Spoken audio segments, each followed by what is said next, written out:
Welcome to Exhibition. And hello to Michael Esson. Hello, Richard. Great to see you there, and welcome. Your exhibition is Searching for Turtles in Paradise at Art Atrium in Sydney.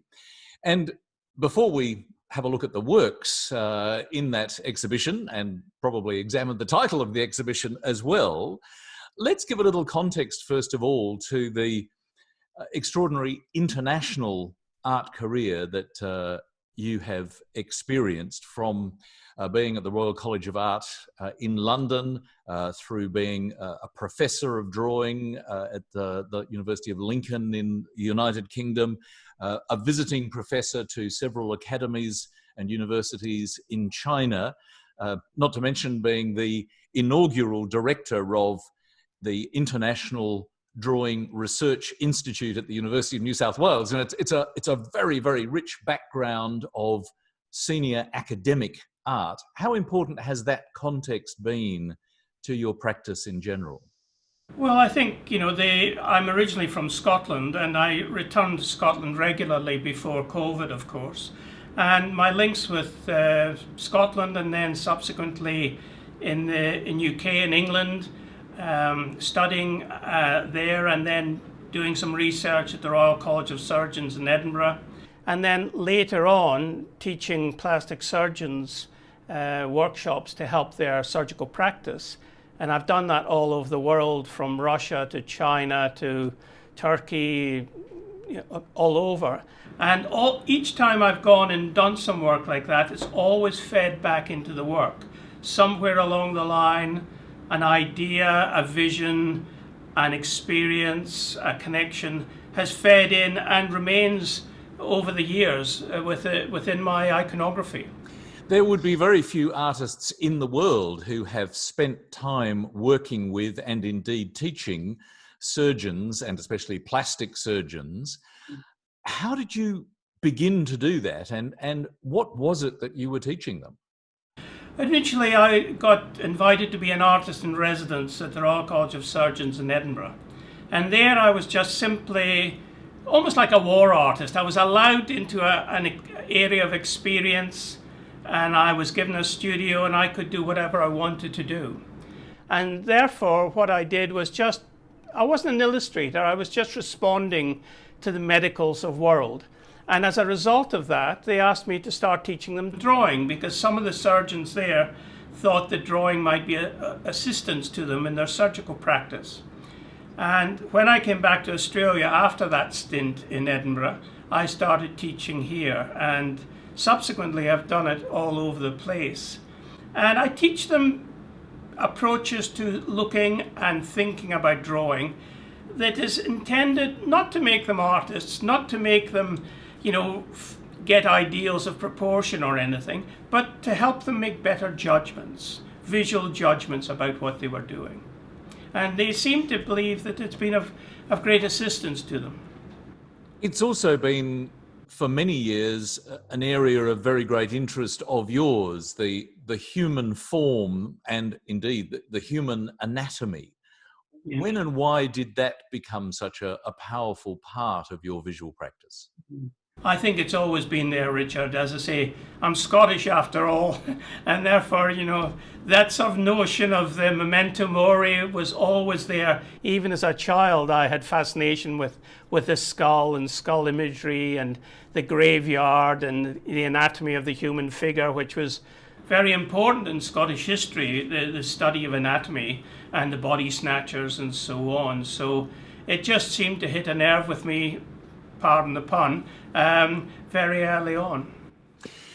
Going from what might seem to be, a very serious element of human activity, surgery, saving lives, rebuilding bodies, and so on, to something which is sometimes regarded much more lightheartedly, that's the area of fashion. And yet you were involved with a very significant event in China in designing and presenting fashion. Briefly, can you give us a background to that? Yes, well, I was involved in fashion, not in direct form, but I was doing this International Drawing Research Institute sort of projects. And during that time, one of the artists who was a graphic designer in a university in China said, let's do a project together. And it happened that their university was the foremost university in China for fashion design. So we embarked on this title called Outside In, which did marry together my idea of the body, the anatomy, as well as the exterior in terms of the clothing. And so it just started and emerged and developed, and it resulted in me designing 25 garments and then going back to Shanghai and getting them made, getting the garments back here, drawing on them, taking them back to Shanghai and getting them embroidered and so on.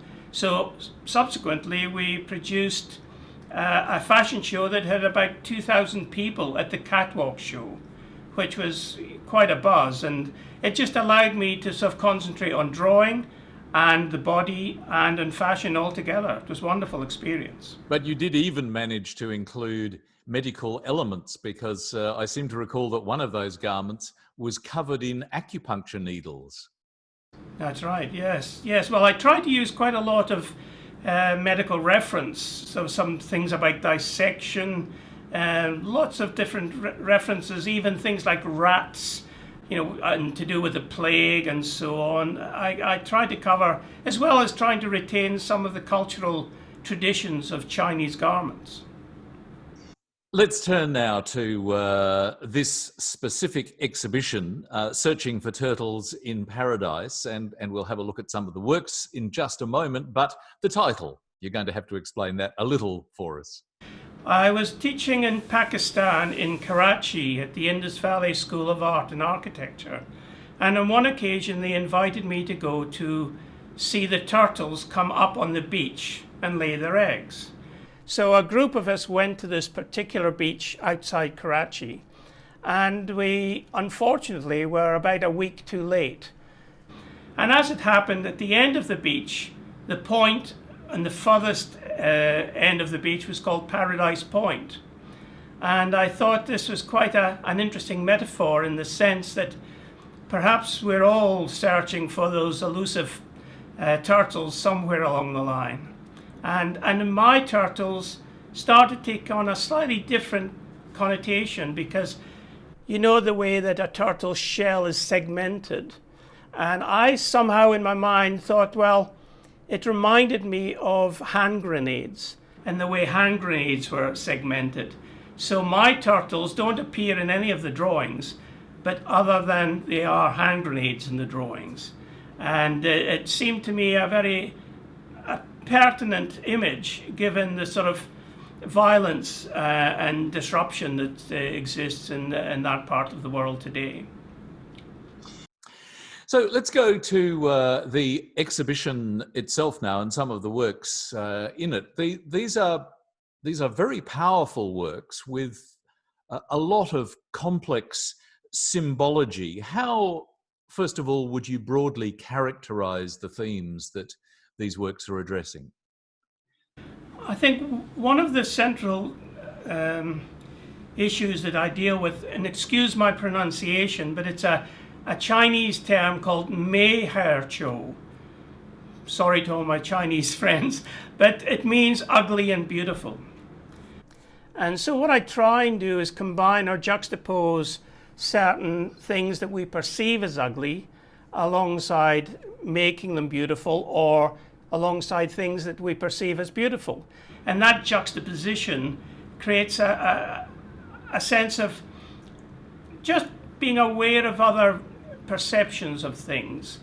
I find it difficult to explain, but it's that business of not always taking what you see for granted, I suppose.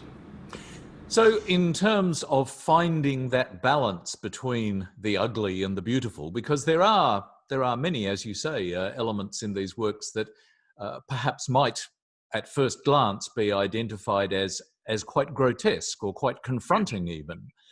How hard do you have to work to find the balance between that confrontation and an aesthetically pleasing overall result? It's not an issue for me, Richard. I don't work at finding a balance. It's one of the things I probably have to admit to is something that I'm not really very concerned with my audience. Perhaps I should be, but I see what I'm doing as my own, satisfying my own curiosity. And so I'm never conscious of trying to create that balance, creating harmony or whatever. I just follow my sort of instincts, I suppose, in order to juxtapose those images. So I might have something like a toilet brush beside, some beautiful flowers. And it's somebody once said that I draw some ugly things quite beautifully. And I think that's what I try to do. And maybe bring that perception from others to it. But I'm not so concerned with that audience, I'm afraid. Let's return to perhaps the human body, because that plays a prominent role in many of the works, and you expressed that interest in anatomy and that process of having worked with the medical profession for many years. How do you see the human body? Because sometimes it does look as though there are slabs of meat on display, almost literally. Yes, yeah, absolutely. I think that's perhaps the reality of being Scottish again as well. The practicalities of the anatomy. But I suppose more recently I have also treated it as more of a metaphor. For example, an image that appears in most of the works in this exhibition is the umbrella, or at least the broken umbrella. And that really stems from about 20 years ago when I was in Beijing, and was after a storm one night in Beijing, and it was quite windy, and I happened to notice this broken umbrella being discarded on the street. Not an uncommon sight everywhere, but for some reason on that occasion it just triggered this idea in my mind that it's the broken umbrella is like ourselves. Once our function is no use anymore, we're discarded. And so the broken umbrella became a metaphor for the body, and sometimes it's still there in conjunction with the anatomy, but not exclusively with the anatomy. You mentioned metaphor in the case of the umbrella, and there are metaphors and symbols all through many of these works. Can we run through just one or two of them and see what your take on them is? Rats, and actually, of course, we've got some rats very visibly just behind you. The rats originally came from a series of work I did long time ago, which was called The Running Doctors of Marseille, and it actually related to the plague in Marseille. And the plague was of these my images were these doctors wearing these long snouts into which they put herbs and spices because they thought it was bad air that was causing the plague. However, what it was fleas from rats that was transmitting the plague. And the rat became a fairly central theme, apart from the fact I really hate rats. I mean, they really give me the creeps. But it's the metaphors that I'm using, I suppose, for me, drawing is almost like a journey. And I often know where the images come from, but I'm not sure where they go or where they are going. That's just something that happens in the process. So I would never like to say this is what this means, but I can tell you where it's come from. Let's go to another metaphor or symbol then that occurs on multiple occasions. The goldfish. What significance does that have for you? The goldfish is a relatively recent image because after the fashion show in Shanghai, I did think about doing another fashion show, in which case I was thinking about making inflatable fashion, mainly for cyclists. So my idea was to have these inflatable, like the old blow-up chairs of the 60s and 70s, clear plastic bubbles that you could wear around the figure. And then I thought, well, maybe I could put some water inside those bubbles and have some goldfish in them as well. So a sequence of images came out of my sort of collision of ideas in my head that caused me to think, well, maybe these bubbles could burst and the goldfish would be there and so on. Of course, as well as the goldfish is perceived as quite a beautiful object, and of course it's a very lucky form in China. Let's go to another element which occurs and recurs, and it's to do with the tongue and teeth. There are quite a number of occasions where there are tongues almost sometimes disembodied, but the tongues, the teeth, it's sometimes a very oral look. That one's a little bit more difficult to pin down, to be honest. I mean, the way that we digest ideas is related to the tongue being, I think, the most sensitive organ we have in the body. And so it's a little bit more complex. I've sometimes used things like apples as well related to tongues. And that's got to do with the Adam and Eve idea of seduction and so forth. So the tongue is perhaps a little bit more erotic within the works than some of the other images are more obvious, I suppose. More broadly, we've talked about some of the very specific elements of these works, but more broadly, your fascination with and commitment to drawing. How did that occur, and why does that still hold such strength for you? I suppose the idea of drawing, we often think about Paul Klee's comment about taking a line for a walk. And for me, I would rather refer to it as taking a line for a wander. And by that I mean W-A-N-D-E-R as well as W-O-N-D-E-R.